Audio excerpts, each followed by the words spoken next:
say, kids, what time is it?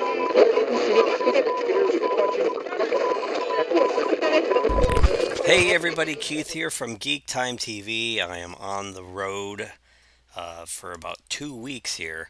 And I got a link sent to me by a friend of mine over the weekend, and I checked it out, and it's a pretty cool thing that he sent me to. And then I found this article to kind of go along with what we're going to talk about here.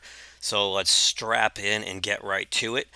Before I do, though, I just want to thank all of our recent subscribers. Thank you so much for helping this little channel slowly grow. And for everyone who's been with us from the beginning, I, of course, thank you all so much. If you haven't subscribed yet, please do hit that button. Join the club with the I want to say the cool kids, but let's face it, we're not. Anyway, moving on. This was posted, let's see, May the 4th. Be with you. So let's upstage Star Wars Day news with some Star Trek news, shall we? So the Roddenberry Archive recreates sets from the first Star Trek pilot, The Cage. What are we talking about here? Well, let's read on. The Gene Roddenberry estate is developing the Roddenberry Archive, which is a multi-decade collaboration to collect and preserve Gene Roddenberry's legacy at the highest levels of fidelity and historical accuracy. A number of Star Trek veterans are involved with the project, including artists Denise and Mike Okuda, Doug Drexler, and Darren Doctorman, who are all working with the cloud graphics company OTOY. Don't know what OTOY stands for. Could mean nothing, but let's read on. Their first project is to create a one-to-one virtual experience of the motion picture USS Enterprise, and they have just announced another ongoing project to recreate elements of the first Star Trek pilot, The Cage, bringing in even more Star Trek veterans. The Roddenberry Archive has released new details and a video showing how this intriguing new project is being put together. A virtual cage. The Roddenberry Archive team has enlisted the help of two of the surviving cast and crew of The Cage, director Bob Butler and Sandy Gimpel, who played a Telosian, or Gimpel, who played a Telosian. Also helping are Sean Kenny, who played Pike in The Menagerie, the injured Captain Pike in the wheelchair, and Chris Hunter, the son of original Captain Pike actor Jeffrey Hunter. The official announcement explains the process. We'll get to that in a second. But the Roddenberry Archive team has allowed the cast and crew of The Cage to step back in time, get off my screen, in 58 years and revisit one-to-one life-size virtual sets, costume characters, and props, including fully working Enterprise interiors. The Cage, which predates Star Trek the original series by 2 years, was written and produced by Gene Roddenberry and directed by Robert Butler. Mr. Butler has provided the archive with hours of behind-the-scenes materials. I'm sorry, folks. It's this trackpad on this laptop. I'm not home. Behind-the-scenes materials, and in March 2022, reviewed the one-to-one scale USS Enterprise's bridge in a virtual production environment to confirm that it faithfully matches the physical set he filmed nearly 60 days ago. The project members show off their work in the following announcement video, which you can find on YouTube. And again, we'll get to that in just a second. The Roddenberry Archive is recreating Enterprise's legacy. The reconstruction work on the Roddenberry Archive project will eventually cover the entire 40-year legacy of the original USS Enterprise, from the year 2245 to the year 2285. The project aims to recreate life-size representations of almost a dozen canonical Enterprises by the end of this decade. The goal is to allow future generations to immerse themselves in the evolution of the legendary starship. This video from last summer shows off some of the early work on recreating the Enterprise. You can learn more about the Roddenberry Archive and the Enterprise recreation at OTOY's site. Links. I'll actually put a link to this article in the description below, so you can then link to the Roddenberry Archive site. There are no specifics on how or when people will be able to see these projects. However, OTOY says the plan for eventual distribution for the Roddenberry Archive will include using innovative techniques such as VR, AR, and holographic display panels. Okay, so let's dive in. Let's go over to the Roddenberry Archive site, and here we see it's got the LCARS interface, which is wicked cool, right?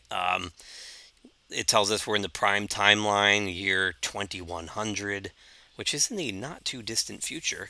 The ship is the Enterprise, registry number XCV330, and you can see. Can you see? No, you can't. Let me slide it over here. This is the Enterprise design with the rings around it. I'm going to put this back though, so we can kind of just scroll around here. So it gives a description of the ship, and you can enable navigation and things like this. But I'm going to hop over to the About page just for a second. So you're greeted with Majel Barrett, and the archive has that greeting that we read from the trekmovie.com website, and it goes on a little further to explain what they're doing here. This was released in conjunction with the conclusion of Picard Season 3. And then there's also a tab for a video archive, which is a YouTube playlist essentially. And I would recommend the first two that you watch would be Memory Wall and Regeneration. Regeneration is they're both very surprising. There's an AI CGI version of Leonard Nimoy. There you go, spoiler. The Regeneration's really fascinating. I'm sure you'll recognize exactly where it comes from and what it ties together in the canonical timeline of Star Trek. So that's pretty much it. I just wanted to share this. I think it's really, really cool. Actually, you know what? Before we go, let's just go dive in and look at our favorite Enterprise. I just got to move some windows around here because this laptop is not enough screen real estate for me. So I'm going to pick, let's see, can you even see me scrolling these? You sort of can. I'm going to move this up so you can see me now scrolling these ships. So I'm going to come down here. I'm going to scroll into the year. Let's go to the year. Let's skip that.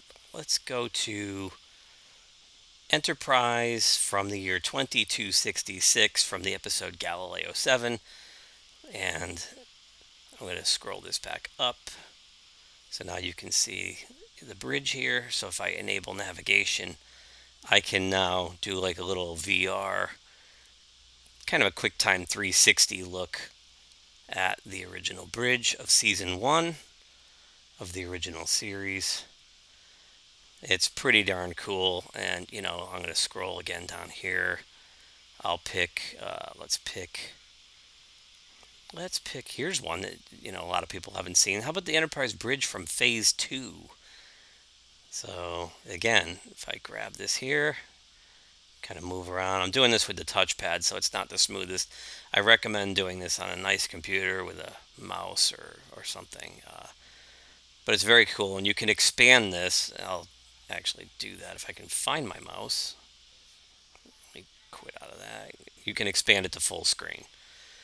So, now I can look at the whole bridge this way. So, you get the idea. Sorry it's so clumsy, but again, I'm stuck on a laptop here and not the most ideal situation, but I didn't want to wait till I got home to share this interesting news with you. So would love to know what you guys think. Have you already seen this? This is old news to you.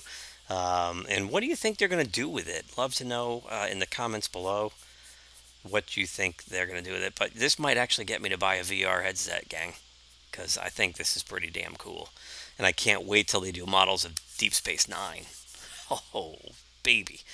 Anyway, that's all I got for you now. I will see you in the next video. You guys have a great day, night, morning, wherever you are, and live long and prosper. If you enjoyed this video, please give us a thumbs up below. Also, please subscribe to GeekTime TV. It really helps us grow the channel. And make sure you hit that bell icon in order to receive notifications every time we drop new content here. You can also check us out on social media on Twitter, Facebook, and Instagram at GeekTimeNet. Thanks again for watching. We will see you soon.